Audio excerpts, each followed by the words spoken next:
JNR టీవీకి స్వాగతం.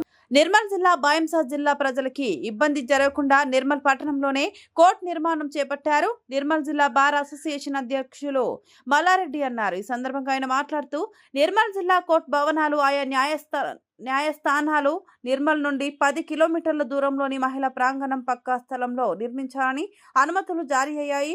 ఈ నిర్మాణాలను నిర్మల్కి 10 కిలోమీటర్ల దూరంలో నిర్మిస్తే జిల్లా నుండి కోర్టుకు వచ్చే వారికి తీవ్ర ఇబ్బందులు కలుగుతాయని, వారికి ఇబ్బందులు కలగకుండా ప్రస్తుతం ఉన్న కోర్టు స్థలంలోని నిర్మాణం చేపట్టాలని కోరుతూ జిల్లా బార్ అసోసియేషన్ ఆధ్వర్యంలో బైంసాలోని అన్ని రాజకీయ పార్టీ నాయకులు వినతి పత్రాన్ని అందజేశారు.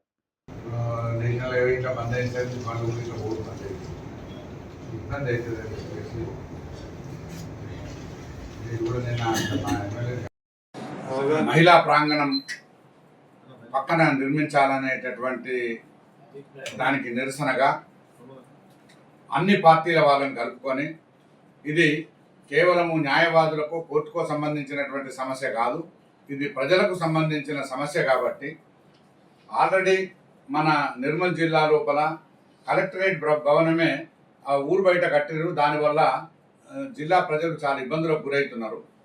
అట్లాంటిది ఇప్పుడు కనీసం 8 నుంచి 10 కిలోమీటర్ల దూరంలో ఉన్నటువంటి మహిళా ప్రాంతంలో కోర్టు నిర్మాణం చేపట్టడం సరైనది కాదని చెప్పేసి కోర్టు భవనాన్ని ఇప్పుడు ప్రస్తుతం ఉన్నటువంటి ఈ పాత కోర్టు సముదాయంలో ఉన్నటువంటి ప్రాంతంలో పక్కలో ఉన్నటువంటి పాత ఎంఆర్ఓ ఆఫీసు యొక్క ప్రాంతాన్ని కలుపుకొని కోర్టు భవనాన్ని ఇక్కడనే నిర్మించాలని, ఒకవేళ అది పాసిబిలిటీ కాకపోతే ఎస్పీ క్యాంపు కలెక్టర్ క్యాంపు వాళ్ళ రెసిడెన్స్ కోసం ఏదైతే కేటాయించారో ఆ భూమిలోనున్నా కానీ కోర్టు భవనాన్ని నిర్మించి, లేదా ఆల్రెడీ టీఆర్ఎస్ గత ప్రభుత్వం అధికారంలో ఉన్నప్పుడు ల్యాండ్ అక్వైర్ చేయడం జరిగింది సోఫీనగర్లో, ఆ ప్రాంతంలో కానీ ఏదైనా కూడా నిర్మల్ మున్సిపల్ పరిధిలో ఉన్నటువంటి ప్రాంతంలోనే కోర్టు భవనాన్ని నిర్మించాలనే ఉద్దేశంతో ఈరోజు ఇక్కడ ఈ ముదూర్ కాన్స్టిట్యున్సీకి సంబంధించినటువంటి ఎమ్మెల్యే గారిని, కాంగ్రెస్ పార్టీ ఇన్ఛార్జి నారాయణ పటేల్ గారిని, ఎక్స్ఎమ్మెల్యే విఠల్ రెడ్డి గారిని, టీఆర్ఎస్ పార్టీ ఇన్ఛార్జి విలాస్ గారిని,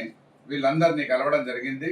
వీళ్ళందరూ కూడా వాళ్ళ పార్టీలన్నీ అందరూ సహకరించి ప్రభుత్వం మీద ఒత్తిడి తీసుకొచ్చి కోర్టు భవనాన్ని ఈ నిర్మల్ మున్సిపల్, ఎందుకంటే దాదాపుగా ఒక రోజు మార్నింగ్ నుంచి సాయంత్రం వరకు కోర్టు సిబ్బంది, అడ్వకేట్లు, ఒక 1500 నుంచి 2000 మంది క్లయింట్స్ ప్రతిరోజు కోర్టుకు వస్తారు.